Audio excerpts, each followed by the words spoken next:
Para las personas que nos visitan, estamos ahora mismo estudiando una serie de sermones acerca de cómo debemos moldear el carácter de nuestros hijos. Y a medida que pasa el tiempo, puedo ver, tanto como creyente como pastor de la iglesia, la relevancia que tienen las palabras de Pablo en 1 Timoteo, capítulo 5, versículo 4, con respecto a nuestra vida de piedad personal, con respecto a la vida de piedad de la iglesia. 1 Timoteo, capítulo 5, versículo 4. Dice el apóstol aquí, hablando acerca de las viudas: si alguna viuda tiene hijos o nietos, aprendan estos primero a ser piadosos para con su propia familia y a recompensar a sus padres, porque esto es lo bueno y agradable delante de Dios. El apóstol Pablo nos habla aquí de que los cristianos debemos aprender a ser piadosos primero en lo que respecta a nuestras propias familias.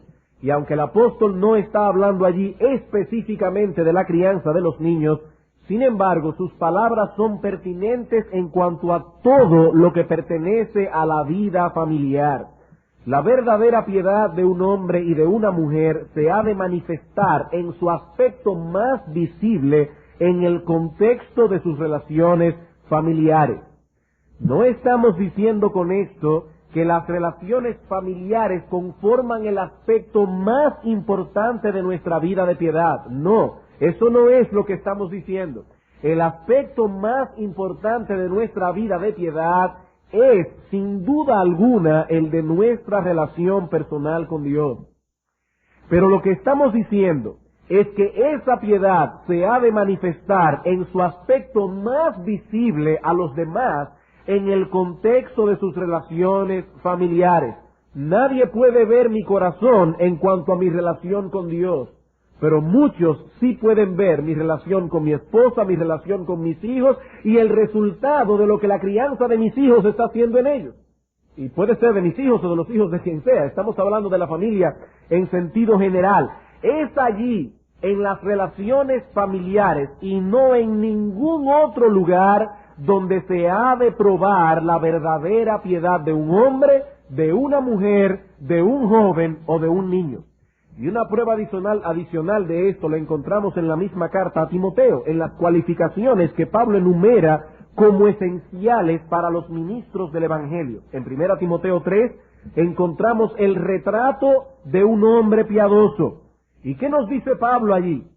Bueno, nos dice que el obispo debe ser irreprensible y la primera característica que menciona es que debe ser marido de una sola mujer. Un hombre reconocido por su adhesión en todo el sentido de la palabra a la mujer que Dios le ha dado como compañera. No se trata únicamente de fidelidad conyugal, es algo más profundo aún. El hombre piadoso vive con su esposa con conocimiento, tratándola como un vaso más frágil. También nos dice el texto que debe ser un hombre probado en lo que respecta al gobierno de su casa, versículos 4 y 5. Que gobierne bien su casa, que tenga a sus hijos en sujeción con toda honestidad. Así que el apóstol Pablo no estaba pensando que los obispos deben ser célibes. Dice aquí que tenga a sus hijos, no a los hijos de su hermana, a los hijos de él, en sujeción con toda honestidad.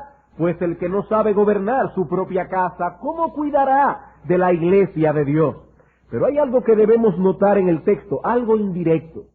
Pablo da a Timoteo una serie de características que han de evidenciar la piedad de un hombre. Dice aquí que debe ser sobrio, prudente, decoroso, hospedador, no dado al vino, no pendenciero, no codicioso de ganancias deshonestas, amable, apacible, etcétera. Pero hermanos, ¿quién sino la esposa y los hijos han de ser los observadores primarios de esas características en un hombre? No basta con que un hombre manifieste alguna de estas cosas en el contexto de su trabajo, o en su trato con los demás hermanos de la iglesia. La pregunta siempre ha de ser, ¿qué piensa su esposa acerca de esto? Cuando se toma un hombre y se lee 1 Timoteo 3 delante de su mujer, y le preguntamos a esta mujer, hermana, ¿es esa la imagen de tu marido?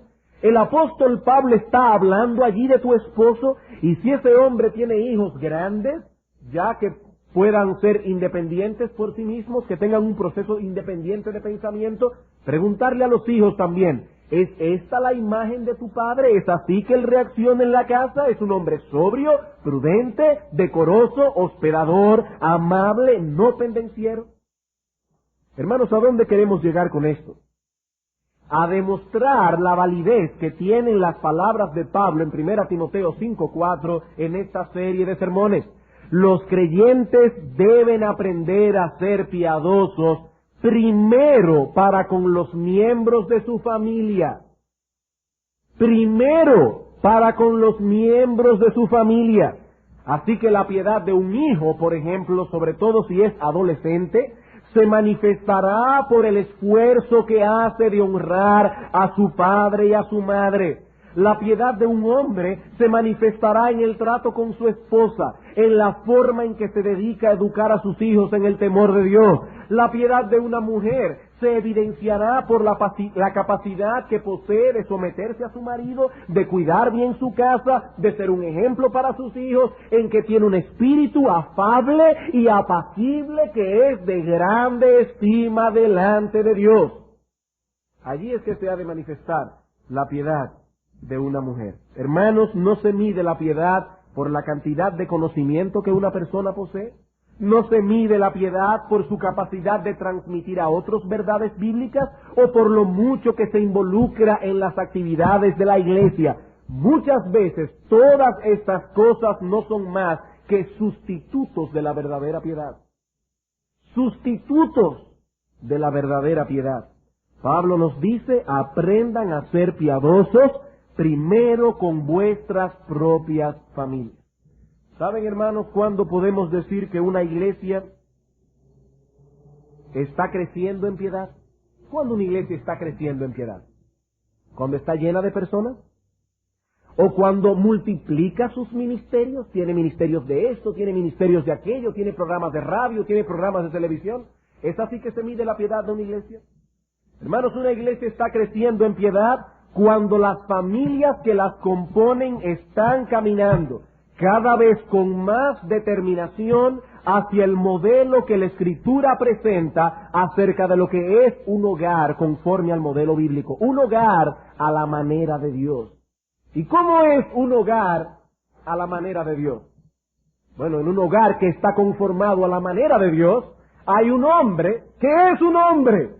Él es la cabeza de su hogar. Es un hombre que sabe ejercer sobre los suyos un gobierno amoroso, o si quieren ponerlo de otra manera, él ejerce sobre los suyos un amor gobernante. En este hombre se conjugan ambas cosas a la perfección. Es un hombre que ama a su mujer como Cristo amó a la iglesia. Es un hombre que ama a sus hijos entrañablemente, pero al mismo tiempo es un hombre que sabe gobernar. Es un hombre que da directrices específicas a su esposa. Es un hombre que da directrices específicas a sus hijos. Ese hombre gobierna. Dice el apóstol Pablo, hablando de este hombre piadoso, en 1 Timoteo 3, que los hombres deben gobernar bien su casa. Hay dos cosas aquí. Debe gobernar y debe gobernar bien. Hay hombres que se viven quejando. Mi esposa nunca está en la casa. Mi esposa nunca hace esto. Mi esposa nunca hace aquello. Hermano, tú eres el culpable. Porque tú eres el gobierno de tu casa. Esa empresa está sobre tus hombros. Y si esa empresa fracasa, el culpable siempre serás tú. En mayor medida. En mayor medida. En ese modelo bíblico de lo que es un hogar, esa mujer es sumisa a la autoridad de su marido. Cuando el marido dice blanco, ella dice blanco también. Cuando el marido dice esto es lo que se ha de hacer, dice Proverbios capítulo 31, que el corazón de su marido está en ella confiado. ¿Por qué? Porque él sabe que ella va a hacer exactamente lo que él le dijo que hiciera. Él no va a llegar a la casa y encontrar que a ella se le ocurrió otra brillante idea. No, esta mujer está sujeta a su marido. Es una mujer que cuando se va a referir a su esposo, le habla con el respeto que merece alguien que está en una posición de autoridad por encima de ella. Y en ese modelo de hogar bíblico hay unos hijos que obedecen y honran a sus padres a la primera voz. A la primera voz. No diciéndole, fulanito, te he dicho 4 veces. No, es a la primera voz. La segunda es una pela. En ese modelo de hogar bíblico, los padres aman a sus hijos, los tratan con ternura, con afecto, los instruyen en el temor de Dios, pero al mismo tiempo los guían con firmeza hacia el trono de Dios, viéndolo a Él como la máxima autoridad soberana. Hermanos, repito, las iglesias están creciendo en piedad cuando las familias que las componen están caminando cada vez más y más con determinación hacia ese modelo de la Escritura. Muchas personas en la iglesia, a veces con la mejor intención, se convierten en lo que podemos llamar cazadores de ministerios. Constantemente están buscando qué hacer y en ocasiones hasta se quejan porque supuestamente no le dan oportunidades de involucrarse en la obra de Dios. Hermanos, todo creyente debe poner sus dones en operación para el engrandecimiento de la obra de Dios. Pero debemos entender que nuestro ministerio primario se ha de desarrollar en nuestros hogares. Nuestra iglesia se fortalecerá en la misma medida en que los hogares continúen fortaleciéndose. No permitamos que las apariencias nos engañen con respecto a las personas. ¿Qué quiero decir con esto? Que muchas veces nos deslumbra cuando vemos a alguien que se involucra en muchas cosas. ¿Qué hermano más piadoso? ¿Qué hermana más piadosa? Está en este ministerio, en este ministerio, en este ministerio. Yo no sé cómo le da el tiempo. Honestamente, yo tampoco sé cómo le da el tiempo.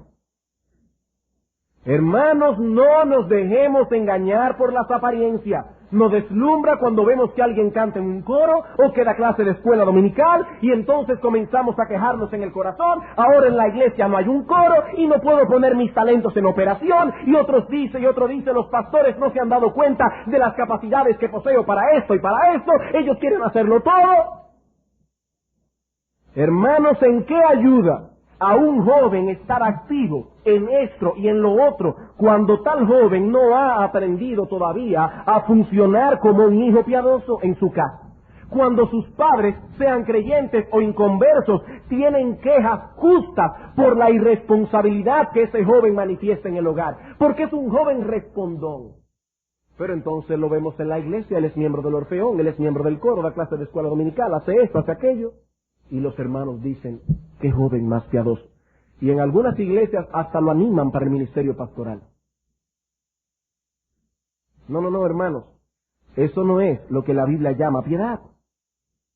O en el caso de un hombre casado ya, pero su esposa también se queja porque es un desconsiderado, porque en ciertos aspectos prácticos no la está amando como Cristo amó a la iglesia, porque no es tierno con ella, etcétera. O en el caso de una hermana casada, ¿vamos a pedir la piedad de esa mujer porque tiene un sinnúmero de habilidades? ¿O porque constantemente la vemos sirviendo en esto? ¿O la vemos sirviendo en lo otro? Ya me imagino que alguien debe estar pensando, pero es que usted no ha leído Proverbios 31. ¿No se ha dado usted cuenta de la cantidad de actividades en que está involucrada esa mujer virtuosa? Sí me he dado cuenta. Pero también me he dado cuenta que es imposible que el autor nos esté diciendo que ella hace todo en un solo día. Probablemente se está refiriendo allí de una mujer virtuosa en toda su vida. Y más aún me he dado cuenta que el marido de esta mujer la alaba, dice el texto, y sus hijos la llaman bienaventurada. Aquí no vemos el caso de un hombre que se queja porque ella casi nunca está en la casa, porque las gavetas son un caos donde es muy difícil encontrar un pañuelo. Eso no es lo que el texto dice. No, pero ella está ministrando. Hermanos, esa no es la imagen de la mujer virtuosa en Proverbios 31. Los hijos de esta mujer, dice la Escritura, la llaman bienaventurada. Sus hijos no se quejan por el poco tiempo que esta mujer les dedica. Y algo más trascendental aún, nuestro texto nos dice que la base de la virtud de esta mujer no radica en todas las cosas que hace, sino en la realidad de su temor a Dios.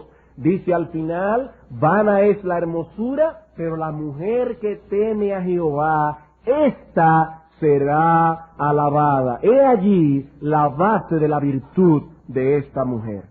Hermanos y hermanas, así como decíamos esta mañana que debíamos volver a definir en qué consiste la verdadera fe, pienso como pastor que también debemos redefinir el concepto de piedad, porque muchos viven engañados en ese sentido, pensando de ellos mismos que son maduros, que están creciendo espiritualmente, cuando en realidad son meros activistas del reino de Dios. Ellos no han aprendido aún a ser piadosos primero para con su propia familia.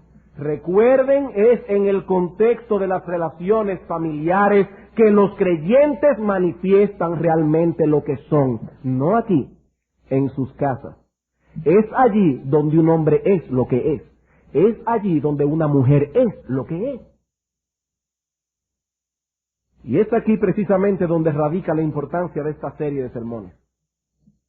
Al tocar este tema de cómo moldear el carácter de nuestros hijos, o cuando el pastor Eduardo Saladín predica acerca de la relación de los esposos y las esposas, hermanos, estamos tocando algo más que un tema acerca de la familia. Es algo más profundo. Estamos tratando con una fibra importante de la verdadera piedad. Es así que debemos verlo. No es simplemente un tema familiar. Hermanos, yo no estoy aquí como un psicólogo hablando de la educación de los niños. Yo estoy aquí como pastor tratando de incrementar a través de la predicación de la palabra la piedad de la iglesia. Y cuando el pastor Eduardo Saladín se para aquí, él no viene aquí como un experto matrimonial. No, él está aquí como un pastor tratando de incrementar la piedad de los hombres y mujeres de la iglesia. Estamos tocando una fibra esencial, importante de la verdadera piedad. ¿Qué nos dice el texto? Aprendan a ser piadosos primero para con su propia familia. Algunos se estarán preguntando, ¿y por qué usted ha dedicado tanto tiempo a la introducción de este mensaje para hablar de estas cosas? Hermanos, en parte porque esta serie de sermones fue detenida por unas cuantas semanas y queríamos volver a capturar vuestra atención en lo que respecta a la importancia que estas cosas tienen para nosotros, como creyentes individuales y como iglesia. También porque hay una gran preocupación de parte de los pastores de la iglesia, porque nosotros queremos ver cada vez más y más las familias que componen este cuerpo de creyentes caminando con determinación hacia ese modelo bíblico de lo que es una familia a la manera de Dios. Y si nosotros no hacemos eso, no estamos predicando sana doctrina. Hay iglesias que se glorían, no, en nuestra iglesia no se predican herejías. Hermanos, cuando vamos a la Escritura y vemos allí lo que el apóstol Pablo en Tito capítulo 2 define como sana doctrina, no es simplemente una doctrina que no está mezclada con herejías. La sana doctrina es algo más profundo, es algo que llega más lejos. La sana doctrina no es más que esa enseñanza autoritativa hecha desde el púlpito de una iglesia a través de la palabra de Dios, que lleva a todos los miembros que componen esa iglesia a una vida sana. Eso es sana doctrina. Es una doctrina que sana. Todos nosotros tenemos áreas en nuestras vidas que debemos mejorar. Hermanos, a veces los pastores nos paramos aquí y predicamos algunas cosas y las hermanas dicen, wow, ese hombre debe ser perfecto en su casa. No, hermanos, muchas veces uno está estudiando la palabra de Dios en su casa y el Espíritu Santo también nos redarguye de pecado. Y antes de pararnos en este púlpito, tenemos que decir, Señor, perdóname, porque muchas veces yo no he hecho lo mismo que voy a predicar. Muchas veces me he sentido convicto de pecado. Hermanos, todos nosotros necesitamos sanidad por medio de la palabra de Dios. ¿Qué es entonces predicar sana doctrina? Es predicar la palabra de tal manera que esa palabra pueda encontrar cabida en el corazón, en la conciencia de los hermanos. ¿Para qué? Para que haya sanidad de vida. Sanidad de vida. Eso es sana doctrina. Y es por esa razón que estamos hablando tanto en esta tarde, antes de llegar al tema que queremos llegar. Habiendo hecho esto, entonces, pasemos al tema específico que vamos a enfocar hoy. ¿Cómo cultivar el dominio propio en nuestros hijos? Voy a recordar que ya hemos visto la importancia del dominio propio en la vida de piedad. También hemos hablado del dominio propio en algunas áreas específicas, el dominio propio en las emociones, en el comer y en el hablar. Y en el sermón de esta tarde trataremos con un aspecto más, el dominio propio en el uso del tiempo. El dominio propio en el uso del tiempo. La verdad es, hermanos, dice el doctor Martin Lloyd-Jones, que a veces la serie de sermones tienen vida propia. El predicador planifica y dice, voy a predicar 2 sermones acerca de esto, 3 acerca de esto, 1 acerca de aquello y así por el estilo. Pero los sermones a veces tienen vida propia. Uno se siente a estudiar la palabra de Dios y entonces aquello que pensó decir en un sermón se convierte en una serie de 6, 7 u 8. Ya vamos por el 5º sermón acerca del dominio propio y todavía nos falta uno más. Pero tengamos paciencia porque estas cosas son esenciales para la vida de piedad. Vamos a ver entonces ahora el dominio propio en el uso del tiempo. Así como tenemos la responsabilidad de enseñar a nuestros hijos a controlar sus emociones, no a reprimirlas, eso no es humano, sino a controlarlas, así como debemos enseñarles a controlar sus apetitos, a controlar su lengua, también debemos enseñarles a controlar su tiempo, a controlar su tiempo. Y al hablar de tiempo, no nos referimos únicamente a ese espacio de la vida presente que se puede medir en horas, minutos y segundos. No. Nos estamos refiriendo más bien a esas oportunidades que se nos presentan de hacer lo que debemos hacer en el momento oportuno. En griego hay 2 palabras que se traducen tiempo. Una es cronos, que algunos de ustedes la han oído en composición de otras palabras, como el cronómetro es un instrumento que sirve para medir el tiempo. Pero también está la palabra kairos. La palabra cronos tiene que ver con ese espacio de la vida presente que se divide en horas, minutos y segundos. La palabra kairos tiene que ver con esas oportunidades que el Señor nos da o con esos periodos de tiempo que nosotros debemos dedicarlo a ciertas cosas específicas. ¿Qué nos dice el autor de Eclesiastés con respecto a ese kairos? Nos dice que todo tiene su tiempo. Todo tiene su tiempo y todo lo que se quiere debajo del cielo tiene su hora. Hay tiempo para reír, hay kairos para reír, hay kairos para llorar. Hay tiempo para edificar, hay tiempo para derribar, hay tiempo para hacer la paz, hay tiempo para hacer la guerra, etcétera, etcétera. Y si no aprendemos a controlar el uso de nuestro tiempo, terminaremos desperdiciando las oportunidades que se nos presentan de hacer lo que debemos hacer en el momento oportuno. Y en el Nuevo Testamento encontramos que una de las características que posee el hombre sabio es precisamente la capacidad de usar su tiempo en una forma adecuada. Efesios capítulo 5, versículos 15 al 16. Efesios capítulo 5, versículo 15 al 16. Dice el apóstol aquí, mirad pues con diligencia cómo andéis, no como necios, sino como sabios, aprovechando bien el kairos, no el cronos, aprovechando bien el tiempo, porque los días son malos. Colosenses capítulo 4, versículo 5.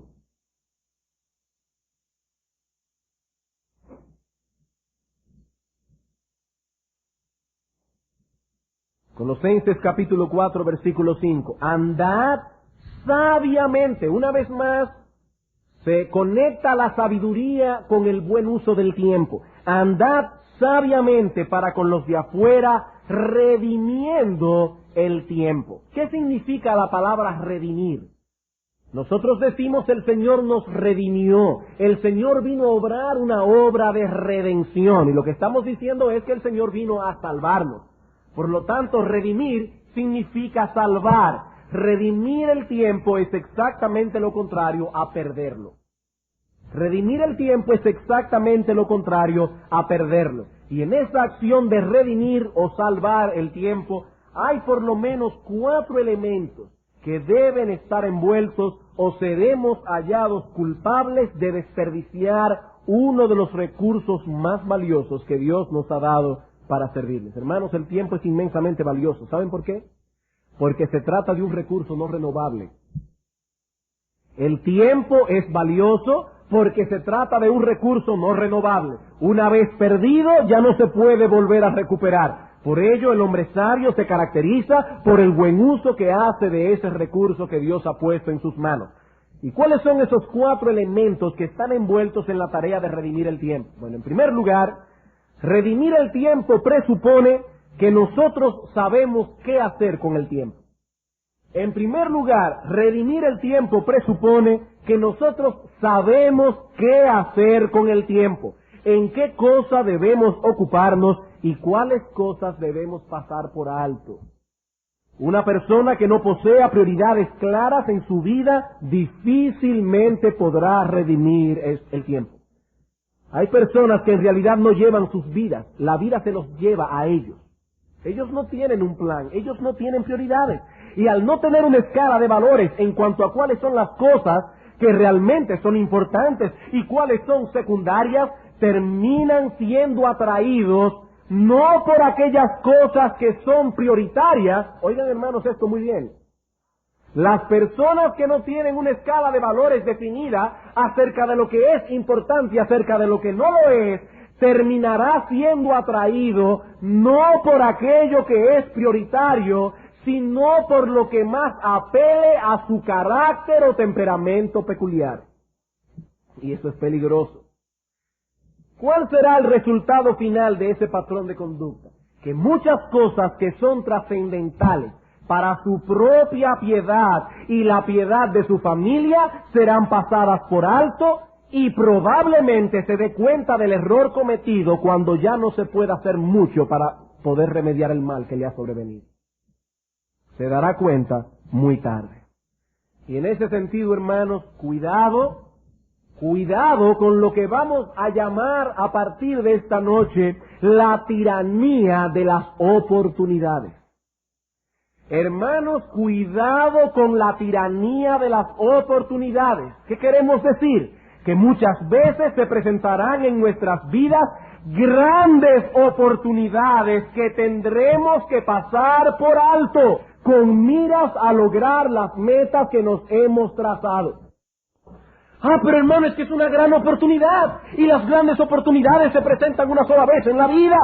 Pero hermano y hermana, si esa gran oportunidad te llevará a descuidar tu familia, tendrás entonces que decir como Nehemías: yo hago una obra y no puedo ir. Yo tengo prioridades claras en mi mente. Yo sé lo que quiero y sé lo que no quiero. Cuando decidí ir hacia el norte, estaba decidiendo al mismo tiempo que no iba hacia el sur. Y cuando al Señor Jesucristo lo llamaron los apóstoles y le dijeron: Señor, allá hay una multitud que te busca, ¿qué dijo Cristo? Mi horario no va a ser definido por las necesidades de las multitudes. Yo tengo prioridades. Y le aviso de antemano, hermano, porque lo hemos vivido en carne propia los pastores, que cuando uno vive por prioridades recibe muchas críticas. Nadie se interesa por mi problema. El Señor, me imagino que habrá recibido muchas críticas ese día cuando había una multitud ansiosa esperándolo.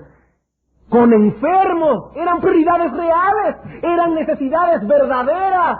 Pero Cristo vino con un plan definido. ¿Y qué dijo Él a los apóstoles? No.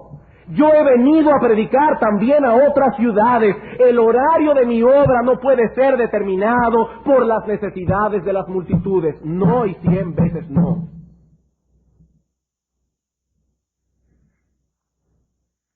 Cuando llamaron a Nehemías, ¿qué dijo él? Yo no puedo ir, porque cesaría la obra. Oigan la visión de este hombre. Cesaría la obra dejándola yo para ir a vosotros. ¿Qué entendí este hombre? Que Dios le había puesto una responsabilidad de hacer una obra y que si él no la hacía, nadie la iba a hacer por él. Si me voy, la obra cesará.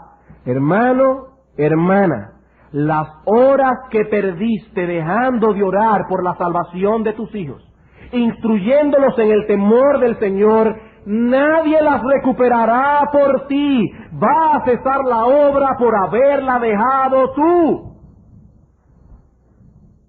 Y sobre todo, hermanos, cuando los niños están pequeños, exigen mucho tiempo de nosotros y sobre todo de la madre. Sobre todo de la madre. Pero si no tenemos un orden de prioridades correcto, terminaremos delegando cosas que no se delegan. Hermanos, a veces yo me pregunto, si es que hay hermanas de nuestra iglesia que tienen días de 30 horas, o si es que hay cosas que están descuidando, porque una mujer tiene demasiadas cosas que hacer en una casa, tiene gavetas que arreglar, tiene cosas que limpiar, tiene comidas que hacer, tiene niños con los cuales no solamente debe asear. Yo no entiendo cómo hay madres que pueden delegar ese tipo de cosas, pero hay madres que lo hacen. Hay un niño ahí que asear, pero hay más que eso. Es más que darle comida a ese niño. Estamos hablando de una madre que se sienta con su hijo a jugar, que quiere ver cuáles son las reacciones de ese niño cuando pierde, que quiere ver cuál es su proceso de pensamiento, que quiere ver cuáles son las cosas profundas que le preocupan, que cuando ese niño hace pregunta, hay una persona allí capacitada bíblicamente para responderle esa pregunta. Y hermanos, hermanas, eso toma tiempo. Y debemos tener un orden de prioridades correctos. Cuando un avión está a punto de alzar el vuelo, ese avión necesita toda la fuerza del motor para poder impulsarse. Cuando nuestros niños están pequeños, necesitan nuestro tiempo. Hermano, ¿qué usted pensaría de una madre o de un padre cuyo niño le dice a las 8 de la mañana, papi, yo tengo hambre, mami, tengo hambre? Y esa madre, ese padre dice, no te voy a dar nada de comer. Aguanta tu hambre. Y al mediodía el niño está ya casi desmayado y dice, mami, tengo hambre. Y la madre y el padre dicen, no te vamos a dar comida, aguanta hasta la cena. Teniendo la despensa llena de comida. ¿Qué usted pensaría de un padre o una madre que hace eso? ¿Sabe cómo le llamaríamos a eso? Abuso infantil. Eso es abuso infantil. El famoso child abuse del que hablan los norteamericanos. Eso es abuso infantil. Hermanos, ¿saben una cosa? El peor abuso que puede cometer un padre con su hijo no es descuidar su vientre, es descuidar su alma. Eso es abuso infantil también. Cuando no se le dedica a un niño todo el tiempo que ese niño se requiere, eso es abuso infantil. Pero hermanos, hermanas, la única manera en que podremos librarnos de esas cosas es teniendo prioridades correctas. Que sepamos llamar importante a las cosas que son importantes y sepamos relegar las cosas que son secundarias. Una vez leí un pensamiento que nunca se me ha olvidado, y era soltero en aquella época, hace muchos años atrás. Siempre decimos, no dejes para mañana lo que puedes hacer hoy. Pero hermanos, también a veces hay que aplicar a la inversa. Haz mañana lo que no necesitas hacer hoy. Hay cosas que no son necesarias que la haga ahora. Hay veces que una mujer puede tener un proyecto en su mente y decir, me gustaría poder hacer esto, me gustaría poder hacer aquello. Hermana, habrá tiempo, pero este no es el tiempo. Sencillamente este no es el tiempo. Así que redimir el tiempo exige en primer lugar tener un orden de prioridades correctas, el saber qué cosa tenemos que hacer con el tiempo. Alguien me contaba algo que me causó risa y tristeza al mismo tiempo. Una conversación que escuchó por casualidad en una fila de un supermercado. Una mujer que estaba a punto de dejar su trabajo le preguntaba a otra que no trabajaba, ¿qué cosa hacía ella con todo ese tiempo? Imagínate, le decía ella, voy a dejar de trabajar y yo no sé qué voy a hacer con todo ese tiempo. Lo bueno fue lo que la otra le respondió. Oh, hija, yo voy al gimnasio, me doy masaje, voy al salón. Ella tenía su tiempo muy ocupado. Hermano, yo no estoy diciendo que ir al gimnasio, ir al masaje, ir al salón es pecado. Tomen por favor las palabras en el contexto en que le estamos diciendo. Hay tiempo para todo.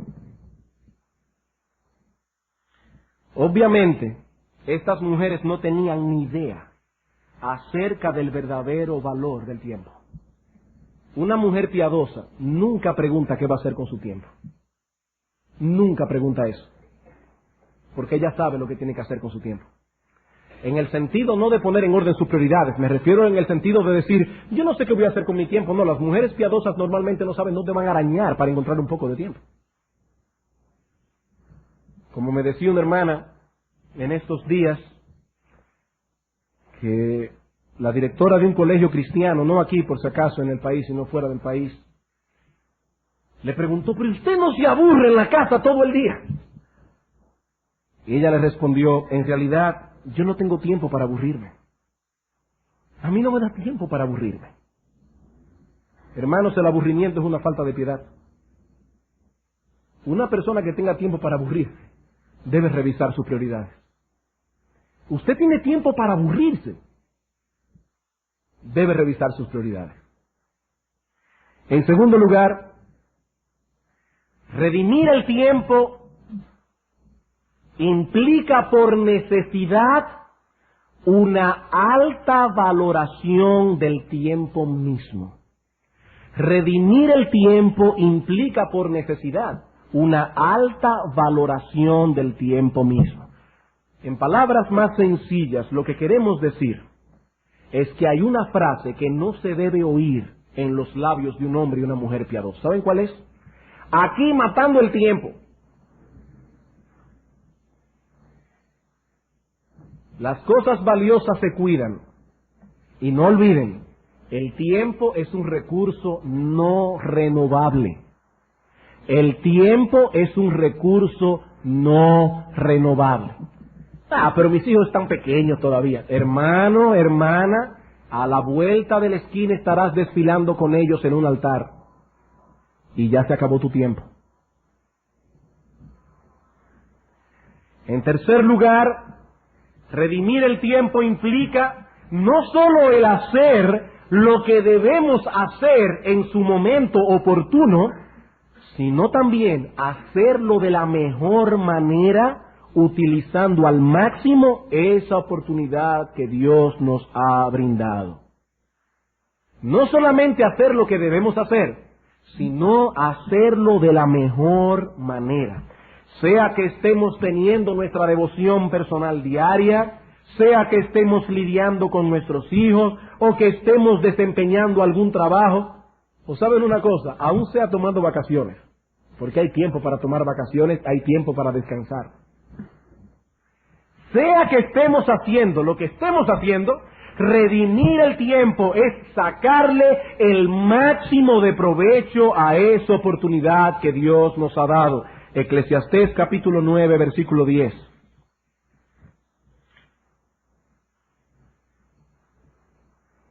Eclesiastés capítulo 9, versículo 10. Todo lo que te viniere a la mano para hacer, hazlo según tus fuerzas. ¿Sabes por qué? Porque en el sepulcro a donde vas con toda seguridad no hay obra, ni trabajo, ni ciencia, ni sabiduría. Todo lo que te viniere en la mano que es apropiado para hacer, hermano, hazlo y hazlo con todas tus fuerzas. Colosenses capítulo 3, versículos 23 al 24.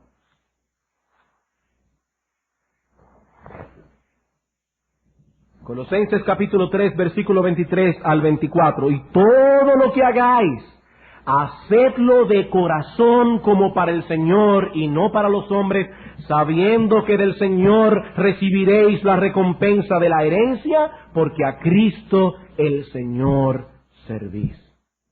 Y finalmente, yo no he terminado el sermón, estoy hablando de los 4 elementos que implican el redimir el tiempo.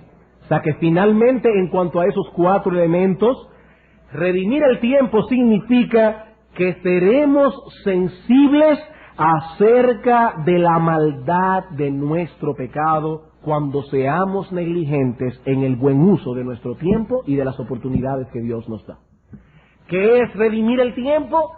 Es ser sensible a la maldad de nuestro pecado cuando seamos negligentes en el buen uso del tiempo y de las oportunidades que Dios nos da. Hermanos, todo esto está involucrado en el mandato que encontramos en Efesios 5, 15, 16 y en Colosenses 4, 5. Debemos redimir nuestro tiempo. Y nos preguntamos, siendo este un aspecto tan importante, ¿por qué muchas personas fallan en obedecer este mandato?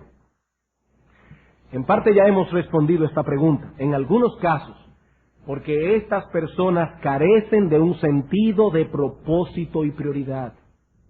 Al no vivir a la luz de propósitos y de prioridades, estas personas pierden el tiempo.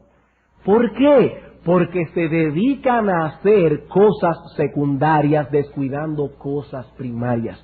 No tienen un claro sentido de prioridad, pero esa no es la única razón.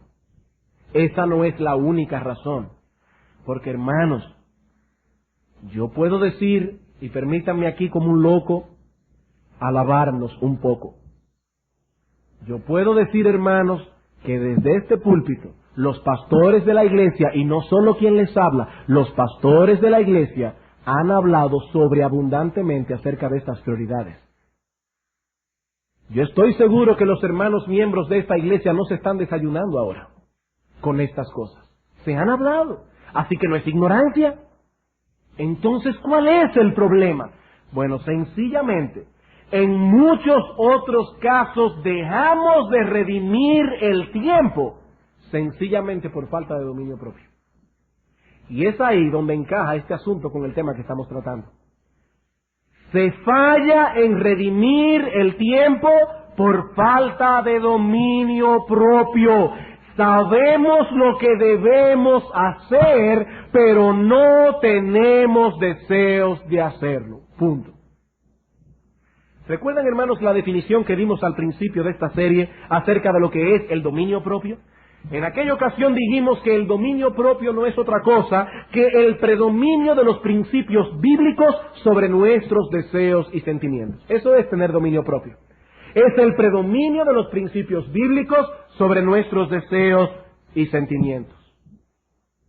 Enseñar a nuestros hijos a controlar el uso de su tiempo implica entonces infundir en ellos un profundo sentido de propósito y prioridad. Ellos deben saber que el tiempo es valioso y que éste debe ser usado con sabiduría. Ellos tienen que saber que hay un tiempo apropiado para cada cosa. Y algunos se preguntarán, ¿cómo? ¿Cómo puedo yo enseñar a mis hijos tal cosa?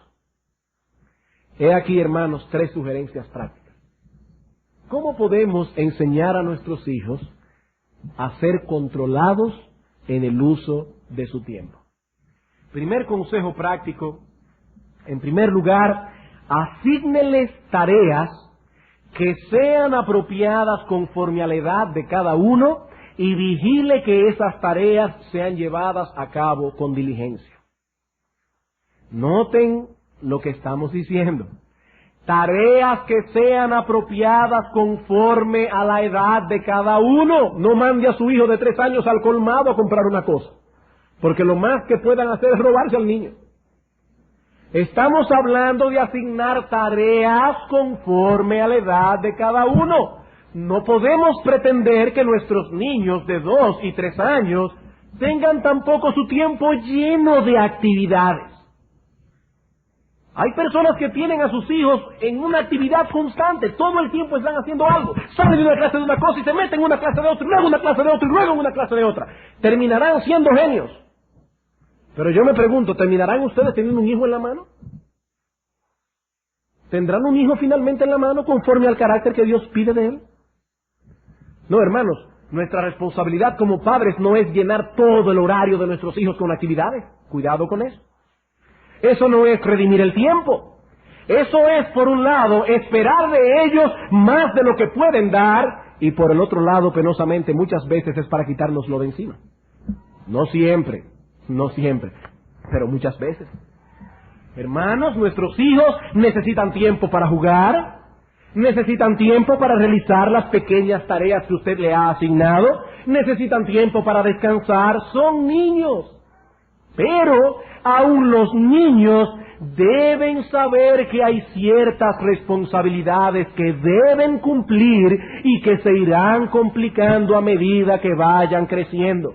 Por ejemplo, los que ya van a la escuela tendrán tareas de la escuela y tendrán que sacar un tiempo en las tardes para realizarlas. Y aunque el deseo de ellos en ese momento sea salir a montar bicicleta, ellos tienen una responsabilidad que cumplir. Y los padres tienen que estar allí velando porque esa responsabilidad sea cumplida con diligencia.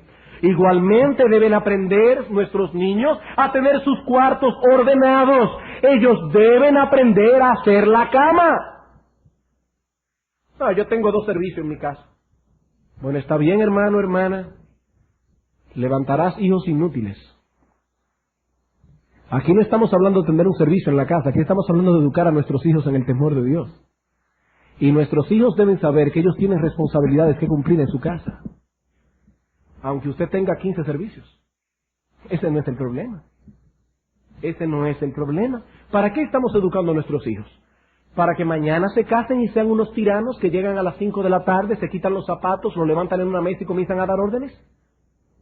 ¿Es para eso que queremos criar a nuestros hijos que no saben ni siquiera fregar un plato? Y cuando las esposas están enfermas se están volviendo locos y hay que llamar a la suegra para que ayude. ¿Es para eso que estamos criando a nuestros hijos varones? ¿Y para qué estamos criando a nuestras hijas hembras? ¿Para que se casen con un millonario que les ponga 5 servicios y ya no tengan nada que hacer, excepto el manicure? ¿Para qué estamos criando a nuestras hijas? Nos dice la Escritura que las mujeres deben ser hacendosas de su casa, que deben aprender a gobernar un hogar. Nosotros debemos comenzar con nuestros hijos desde que están pequeños y enseñarles que deben estar en la mesa a la hora en que la familia ha designado para comer. No es cuando ellos quieran, hay un horario establecido y ellos tienen que ceñirse a ese horario y deben estar en el lugar y a la hora que ha sido establecida para el devocional familiar. ¿Saben lo que estamos haciendo con nuestros hijos de ese modo? No solamente los estamos ayudando a ser responsables en cada una de esas áreas, sino que también están aprendiendo a hacer un uso controlado de su tiempo. Va a haber tiempo para jugar, porque son niños, para montar bicicleta, para jugar pelota. Va a haber tiempo para hacer tareas. Va a haber tiempo para arreglar la cama. Va a haber tiempo para recoger juguetes. Va a haber tiempo para todo. Ahora, ¿sabe lo que eso exige, hermanos? Una madre que esté ahí vigilando eso. Eso no se puede hacer por control remoto. No es que el hijo llega a la casa y encuentra un papel en la nevera diciendo, mi amor, a las 3 haz esto, a las 4 haz aquello. No, hermanos. En segundo lugar, si queremos ayudar a nuestros hijos a hacer un buen uso de su tiempo, protéjanlo. Pero casi como usted protegería el Banco Central si a usted lo pusieran a cuidarlo, protejan a sus hijos de aquellas cosas que puedan convertirse en un obstáculo para que sean buenos mayordomos de su tiempo. Protejan a sus hijos de aquellas cosas que puedan convertirse en un obstáculo para que sean buenos mayordomos de su tiempo. Y entre estas cosas, quizás encontraremos que la que más de cerca debemos vigilar es la televisión y los juegos de video. La televisión y los juegos de video. Y decimos quizás, porque puede darse el caso de que algunos aquí tengan hijos que no sean apegados a la televisión. Pero lo cierto es que en la generalidad de los casos, la televisión es un artefacto que si no es usado apropiadamente, se convierte en un arma homicida. ¿Cómo? Sí. La televisión es un instrumento que si no es usado apropiadamente, se convierte en un arma homicida. ¿Y saben cuál es la víctima? El tiempo y el cerebro de nuestros hijos. El tiempo y el cerebro de nuestros hijos. Y no solo el tiempo de los niños y el cerebro de ellos, sino también de los adultos. Porque eso no es un problema solamente que atañe a los niños. Es un problema que nos atañe a todos. Hermanos, cuidemos a nuestros hijos de la televisión si no queremos que lleguen a ser en el día de mañana crónicos malgastadores de tiempo por el resto de sus vidas. Y lo mismo podemos decir con respecto a los juegos de video como los Nintendo, por ejemplo. Hermanos, esas cosas envician y por lo tanto nuestros hijos no tendrán la capacidad de poner el freno en el momento adecuado, a menos que no sean celosamente vigilados por nosotros al respecto. Yo no estoy diciendo aquí ahora que saquen todo el mundo la televisión y la boten. Hermano, eso no es lo que yo estoy diciendo. No es pecado tener una televisión en la casa. Y yo reto a cualquier evangélico que me demuestre por la palabra de Dios que es un pecado tener televisión. Yo no estoy diciendo eso. Pero ¿saben una cosa? En algunas casas, los padres van a tener que tomar la determinación de sacar la televisión de su casa. En su libertad cristiana. Porque a ellos les afecta y no pueden controlarla. Porque a sus hijos les afecta y no pueden controlarlo. Cuidado, hermanos. Los niños que se acostumbran a ver televisión diariamente y a veces más de 2 horas al día en algunos casos, hermanos, difícilmente desarrollarán su capacidad de pensamiento propio y difícilmente adquirirán el hábito de lectura. Ah, no, pero mis hijos solamente ven programas educativos. Hermanos, la televisión en exceso es dañina, ni que usted vea Sesame Street 24 horas al día. Es que elimina la capacidad de pensamiento propio del niño. Y perdonen la palabra que voy a utilizar aquí, la televisión idiotiza a nuestros hijos. Les elimina su capacidad de raciocinio. Por lo tanto, eso es algo que debe ser utilizado con mucho cuidado en una casa, permitiéndole ciertas horas de televisión a la semana. Hermanos, la televisión no puede ser el sustituto de nuestra tranquilidad. Poner al hijo a ver televisión para yo poder hacer lo que yo quiera. No, hermano, cuando nuestros hijos están viendo televisión, el padre o la madre deben estar allí, porque van a salir muchas cosas por esa pantalla que necesitarán urgentemente de una evaluación bíblica. No es tan sencillo. Las personas que son adictas a la televisión difícilmente desarrollan un hábito de lectura. ¿Y saben algo? El hábito de lectura es fundamental para la vida de piedad. Ah, pero es que yo no tengo el hábito de lectura. Bueno, adquiéralo. Adquiéralo, hermano, porque eso es fundamental para la vida de piedad. Y la televisión atenta contra ese hábito. Así que si queremos ayudar a nuestros hijos, protéjanlo, hermanos. Protéjanlos de aquellas cosas que puedan convertirse en un obstáculo. Y en tercer lugar, y por último, si desean ayudar a vuestros hijos en el uso controlado del tiempo, sean ustedes, padres, un ejemplo viviente de lo que eso significa. Sean ustedes, padres, un ejemplo viviente de lo que eso significa. Vuestros hijos deben ver en ustedes ese profundo sentido de propósito y prioridad que ustedes desean infundir en ellos. Ellos deben ver claramente que ustedes viven por prioridades, que ustedes no matan el tiempo, que no son culpables de un crimen tan atroz, que vuestras manos no están manchadas de segundos por el crimen que han cometido. Hermanos, ¿qué estamos enseñando indirectamente a nuestros hijos? Si cada vez que tenemos una noche libre en casa la pasamos viendo televisión. O la nueva modalidad, alquilamos un video. Cada vez que tenemos una noche libre, alquilamos un video. Hermano, ¿qué usted le está enseñando a su hijo indirectamente? ¿O qué le enseña esa madre a sus hijos pequeños Si cada vez que alguien llama por teléfono a conversar por la mañana, ella siempre está disponible para perder una buena cantidad de tiempo conversando cosas que podrían esperar, estamos enseñándoles que no vivimos por prioridades, que nuestro tiempo no es planificado, que las cosas que hacemos en la casa realmente no tienen la menor importancia. Eso es lo que le estamos enseñando a nuestros hijos. Es cierto, hermanos, que hay momentos para tomar un respiro. Es cierto que hay tiempo para conversar. Pero, hermanos, también hay tiempo para decir que no. También hay tiempo para decir que estamos conversando con nuestros hijos cosas importantes. Hay tiempo para decir que hemos prometido a nuestros hijos, a nuestras hijas, que íbamos a jugar trúcamelo con ellas. Y eso es importante. Hay tiempo para decir que no. Y no podemos dejar de hacer esa obra, porque nadie la hará por nosotros. Ahora, ¿qué le estamos enseñando a nuestros hijos actuando de esa manera? Nuestros hijos aprenderán estas cosas cuando vean que nuestras prioridades están en orden.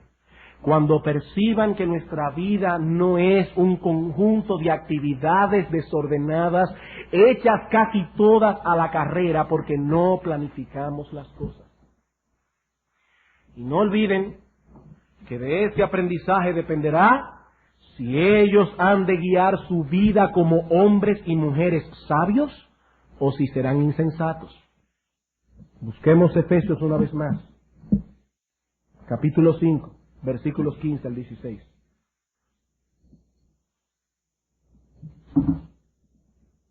Mirad pues con diligencia cómo andéis, no como necios, sino como sabios, aprovechando bien el tiempo, porque los días son malos. Hermanos, ¿saben cuál es el problema? Que en el mundo hay corrupción, que en el corazón de nuestros hijos hay corrupción, y que si no le ponemos caso a eso ahora, terminarán con sus almas gangrenadas de pecado. ¿Qué nos dice el apóstol Pablo aquí? Rediman el tiempo, porque los días no son neutros. Rediman el tiempo, porque los días son malos, porque el pecado abunda. Napoleón dijo en una ocasión, en el medio de cada gran batalla, hay unos períodos de unos 10 a 15 minutos que son cruciales. Oigan bien, en una batalla hay un período, dice Napoleón, de unos 10 a 15 minutos que son cruciales. Aprovecha ese período y ganarás. Piérdelo y serás derrotado. Hermanos, nosotros también estamos en una gran batalla en la crianza de nuestros hijos, en el cuidado de nuestras almas. Si dejamos pasar las oportunidades que Dios nos da y no la usamos para su gloria, perderemos un recurso no renovable que nunca más podremos recuperar. Nunca jamás. Hermanos, que el Señor nos ayude a redimir nuestro tiempo y a enseñar a nuestros hijos a valorar ese incomparable tesoro que Dios nos obsequia cada día, diariamente. Vamos a orar.